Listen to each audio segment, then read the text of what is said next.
సారా అర్జున్ గారు టీజర్ లాంచ్లో తెలుగులో మాట్లాడేసరికి మీ ఆడియన్స్ అంతా షాక్. మంచి మంచి స్పష్టంగా బాగా అంటే తెలుగు ముందే వచ్చా సార్? అంటే ముందు చైల్డ్ ఆర్టిస్ట్గా వర్క్ చేశారు తెలుగులో, తర్వాత నాన్న తమిళ్.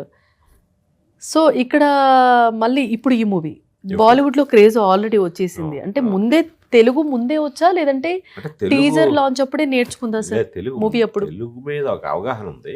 ఓకే. సో మన సినిమా తెలుగు డైలాగులన్నీ తనే ప్రాక్టీస్ చేసి మన సినిమాలో తెలుగు తనే చెప్పింది. తెలుగులో మాట్లాడడం తప్పితే చాలా మంది బాంబే ఆర్టిస్టులు చేసే ఇలాగా హిందీలో చెప్పటం స్పష్టంగా తెలుగు మీనింగ్ తెలుసుకొని స్పష్టంగా తన నోటితో పలికింది, మాట్లాడింది. సో అందువల్ల తెలుగు కొద్దిగా ఇంప్రూవ్ అయింది మన సినిమా షూటింగ్ అప్పుడే. సో అందువల్లే ఇప్పుడు తను దీంట్లో ఫంక్షన్లో కూడా ట్రైలర్ లాంచ్లో కూడా తెలుగు మాట్లాడగలిగింది. చాలా మంది అట్రాక్ట్ అయ్యారు సార్. అవును.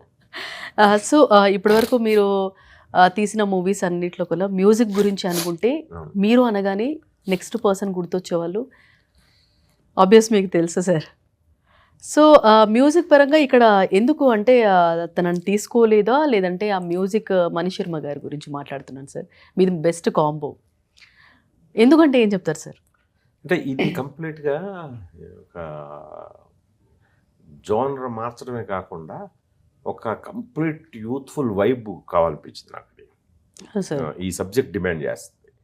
సో అందుకని ఒక ఈ యూత్ ట్రెండింగ్లో ఉన్న టెక్నీషియన్లు కొందరు పెట్టుకుంటే నాకు హెల్ప్ అవుతారు. ఎందుకంటే నేను దీన్ని కంప్లీట్గా ఒక జెన్జీ ప్రెజెంటేషన్లోనే దీన్ని ఊహిస్తున్నాను.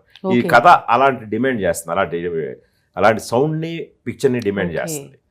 సో అందుకని నేను కూడా కొద్దిగా వేరే వాళ్ళతో వర్క్ చేస్తుంటే నన్ను నేను డిఫరెంట్గా కూడా ప్రజెంట్ చేసుకునే వీలు కలుగుతుంది మనకి. సో అందుకనే దీనికి కాలభైరవ్ గారిని తీసుకోవడం జరిగింది. సో అలాగే ఫోటోగ్రాఫర్ని కూడా నేను కొత్త కుర్రాన్ని ఇంట్రొడ్యూస్ చేశాను. ఇలా పిఎస్ వినోద్, రత్నవేలు వాళ్ళ దగ్గర పనిచేసిన వ్యక్తిని.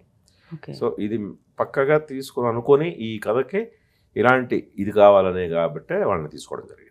సో కీరవాణి గారు, కీరవాణి గారు మీతో అన్నారా సార్? అంటే నా నుంచి మించిపోయాడు కాలభైరవాణి.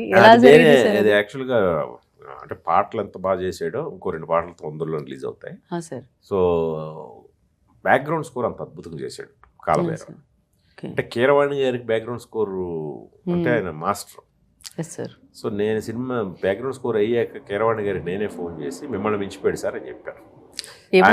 ఆయనే షాక్ అయ్యాడు. ఇంకా తండ్రిగా నాకు అంతకంటే ఆనందం ఉంది. అందులో డైరెక్టర్గా మిమ్మల్ని సాటిస్ఫై చేయడమే నాకు పెద్ద విజయం మా వాడిది అని అనిపించింది.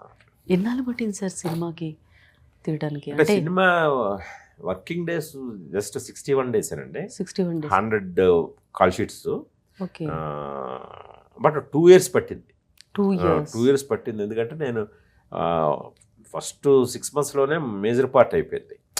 సో తర్వాత ఒక పర్టికులర్ క్యారెక్టర్ కోసం నేను ఒక 6 నెలలు వెయిట్ చేయాల్సి వచ్చింది. సో ఈ గౌతమ్ వాసుదేవ్ మీనన్ క్యారెక్టర్ కోసం. సో అందువల్ల టైం పట్టడం తప్ప ప్రాజెక్ట్ అయితే ఇది యాక్చువల్ ఎర్లీ 2025లో రావాల్సింది ఎర్లీ 2026లో వస్తుంది. ఓకే, 1 year ముందు రావాల్సింది. ఓకే, అంటే ఇప్పుడు భూమిక గారు కాకపోయి ఉంటే ఎవరై ఉండొచ్చు సార్ తీసుకునేవారు మీరు? ఒకవేళ అడుగుతున్నాను. ఒకవేళ లేదు, ఇంకెందుకంటే ఆల్రెడీ తీసుకున్నారు కానీ భూమిక గారు అంతే.